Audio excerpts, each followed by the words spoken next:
Telangana PCC ప్రక్రియ పూర్తి కావడంతో మంత్రివర్గ విస్తరణపై కాంగ్రెస్ అధిష్టానం ఫోకస్ పెట్టింది. మంత్రివర్గంలో ఛాన్స్ కోసం చాలా మంది నేతలు ప్రయత్నాలు చేస్తున్నారు.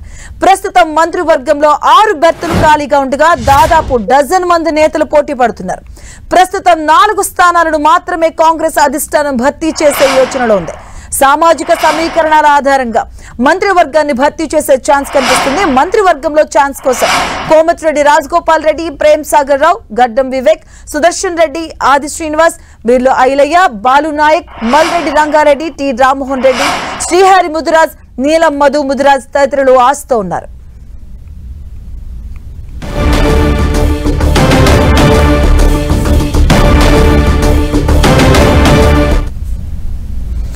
ఇదే అంశానికి సంబంధించిన పూర్తి అప్డేట్స్ ప్రతాప్ లైవ్ ద్వారా అందిస్తారు. ప్రతాప్, 6 బెర్తుల కోసం దాదాపుగా 1 డజన్ మంది అయితే వేచి చూస్తూ ఉన్నారు. ఎవరెవరికి వచ్చే అవకాశాలు ఉన్నాయి? దీనికి సంబంధించిన డీటెయిల్స్ ఏంటి?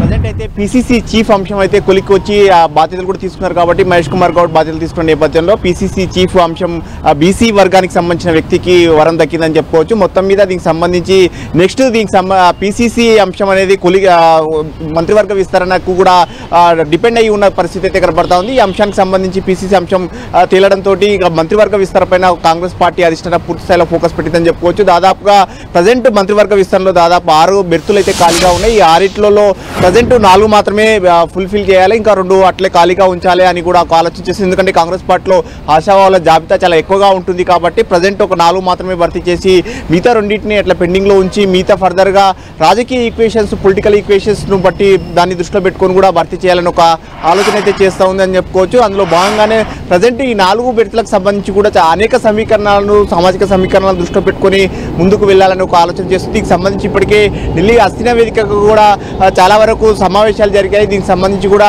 డిస్కషన్ జరిగిన నేపథ్యంలో కూడా అన్ని సమీకరణాలను దృష్టిలో పెట్టుకొని వాటిని భర్తీ చేయాలని ఒక ఆలోచన చేస్తుంది.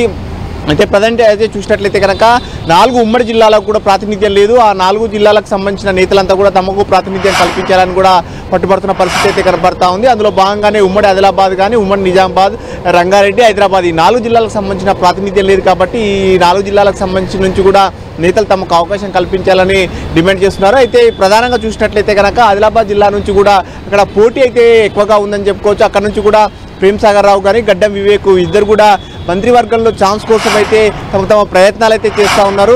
నిజామాబాద్ జిల్లాకు చూసినట్లయితే కనుక సుదర్శన్ రెడ్డి, మదన్ మోహన్ రావు కూడా అక్కడ నుంచి తమ ప్రయత్నాలు అయితే చేస్తున్నారు.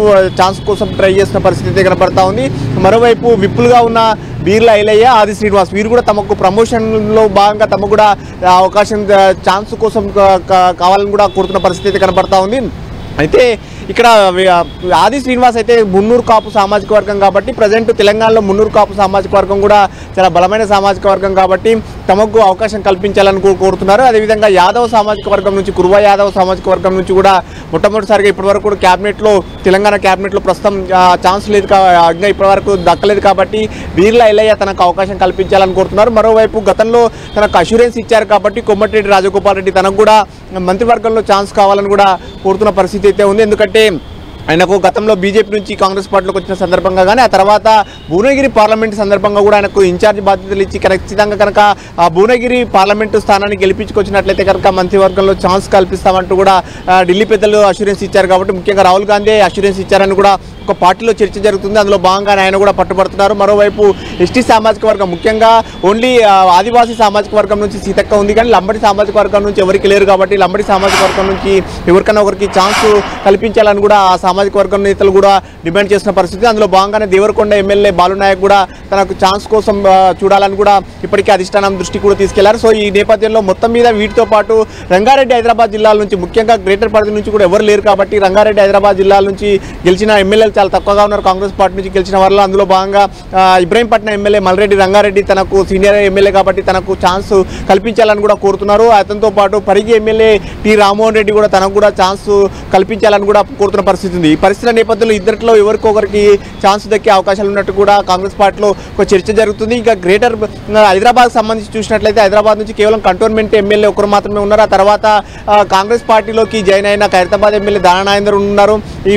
దానం నాగేందర్ కూడా తనకు మంత్రివర్గంలో ఛాన్స్ చూడాలని కూడా కోరుతున్న పరిస్థితి కనబడతా ఉంది. ఈ నేపథ్యంలో కాంగ్రెస్ పార్టీ మాత్రం అంటే బీఆర్ఎస్ నుంచి గెలిచి వచ్చిన వారికి కాంగ్రెస్ పార్టీలోకి వచ్చిన వారికి మంత్రివర్గంలో ఇవ్వకూడదు, చోటు కల్పించకూడదని ఒక నిబంధన పెట్టుకున్నట్టుగా కూడా తెలుస్తుంది. సో ఈ నేపథ్యంలో దానం నాగేందర్కు ఛాన్స్ కల్పిస్తారా లేదా అనేది కూడా చూడాల్సింది. ఎందుకంటే దానం నాగేందర్ ఖైరతాబాద్ నుంచి బీఆర్ఎస్ పార్టీ నుంచి ఎమ్మెల్యేగా గెలిచినప్పటికీ ఆయన సికింద్రాబాద్ ఎంపీగా కాంగ్రెస్ పార్టీ టికెట్ నుంచి పోటీ చేశారు. కాబట్టి ఈ పరిస్థితుల నేపథ్యంలో ఆయనకి ఏమైనా ఛాన్స్ ఉంటుందా లేదా అనేది కూడా ఒక చర్చ అయితే జరుగుతుంది. సో మొత్తం మీద చూసినట్టయితే కేవలం 4 బర్తులను మాత్రమే ఫుల్ఫిల్ చేయాలనుకుంటున్న కాంగ్రెస్ పార్టీకి దాదాపు 12 మంది పోటీ పడుతున్న పరిస్థితి ఉంది. కాబట్టి వీటిని దృష్టిలో పెట్టుకొని ఎవరెవరికి ఏ విధంగా ఛాన్స్ దక్కే అవకాశం ఉంటుందనేది కూడా చూడాల్సి ఉంటుంది. వీటన్నిటికి సంబంధించి కూడా కొత్తగా పీసీసీ చీఫ్ కూడా మహేష్ కుమార్ గౌడ్ ఎన్నికయ్యారు. కాబట్టి ఆయనతో పాటు ముఖ్యమైన నేతలంతా కూడా మరోసారి దీనికి సంబంధించి కసరత్తు చేసి వీటిని అస్థిన దృష్టికి తీసుకెళ్లి కాంగ్రెస్ పార్టీ అధిష్టానం దృష్టికి, ఎందుకంటే ప్రజెంట్ ఉన్న సిచ్యువేషన్ తెలంగాణలో ఉన్న పార్టీ పరిస్థితులు కానీ మిగతా అంశాలన్నింటినీ కూడా హైకమాండ్ దృష్టికి తీసుకెళ్లి ఎవరెవరికైతే మంత్రివర్గంలో ఛాన్స్ కల్పిస్తే పార్టీకి లాభం జరుగుతుంది, ప్రభుత్వానికి అండగా ఉంటుంది అనే దాని అంశాన్ని దృష్టిలో పెట్టుకుని కూడా వాటిని భర్తీ చేసే అవకాశం ఉంటుంది. ప్రతాప్, అంటే గత ఇప్పుడు పార్టీని అంటిపెట్టుకున్న వాళ్ళు కూడా విస్మరిస్తూ ఉన్నారు. కాంగ్రెస్ పార్టీలు ఇప్పుడు చూసుకుంటే కేబినెట్ లో రెడ్లకి ఎక్కువ అవకాశాలు ఇచ్చారు. ముఖ్యంగా చెప్పుకుంటే మైనారిటీల విషయం కావచ్చు, ఎస్సీ ఎస్టీ అంశాలకు సంబంధించుకుంటే వారికి తక్కువగా కేటాయిస్తున్నారు. ఈ ఉన్న 4గింటిలో ఈ మైనారిటీ తక్కువ వరకు వచ్చే ఎన్నో వచ్చే అవకాశాలు ఉన్నాయి. ఎవరెవరి పేర్లు వినిపిస్తున్నాయి అసలు?